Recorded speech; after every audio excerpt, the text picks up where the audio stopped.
Dernièrement tenu en échec à Guingamp, Toulouse a raté l'opportunité de prendre seul la deuxième place. Au lieu de cela, le TFC est troisième avec le même nombre de points que Clermont et à 3 unités de l'Estac. Les hommes de Garande ne sont pas toujours performants à l'extérieur mais sont résolument prolifiques au stadium avec 8 victoires consécutives. En face, Châteauroux est 20e. À 11 points du barragiste guingampais. La mission maintien pour Marco Simonet et ses joueurs s'annonce plus que compliquée. Toulouse tient logiquement la balle en début de rencontre et se procure les premières situations avec cette frappe qui a du mal à capter Marcin Bulka, le gardien polonais prêté par le Paris Saint-Germain qui est de retour après quelques matchs d'absence pour blessure.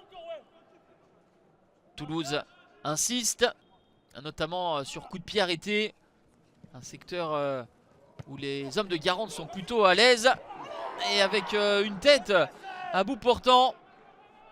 Il y a eu un léger cafouillage et la réussite pour Marcin Bulka qui peut capter ce ballon sans le relâcher cette fois-ci. Le répondant pour les Castelroussins avec le coup franc de Grange qui va trouver la transversale de Maxime Dupé.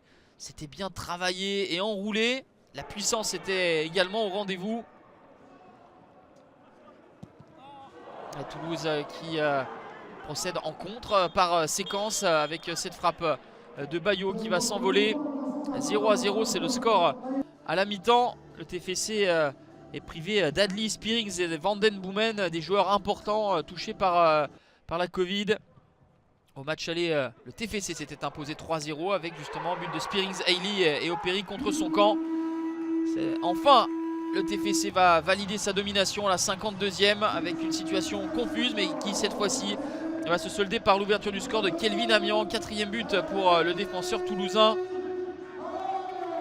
Le TFC encore en lice en Coupe de France et qui jouera mardi face à Rumilly.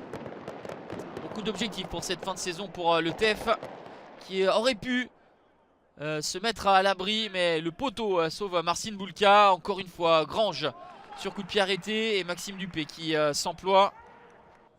Toulouse qui affrontera Pau lors de la prochaine journée avant 2 déplacements au Havre et face au Paris FC. Dernière situation pour les Clermontois avec encore une fois Maxime Dupé qui se couche bien. Toujours aussi prolifique à domicile, Toulouse enchaîne une 9e victoire de suite au stadium. Pas le succès le plus abouti mais Patrice Garande et ses hommes se satisferont surtout de pouvoir rester au contact de 3 et de prendre 2 points d'avance sur Clermont, 3e, tenu en échec par le Havre lors de cette journée. Avec 13 unités de retard sur le barragiste, Châteauroux ne se fait plus guère d'illusions quant à l'issue de sa saison.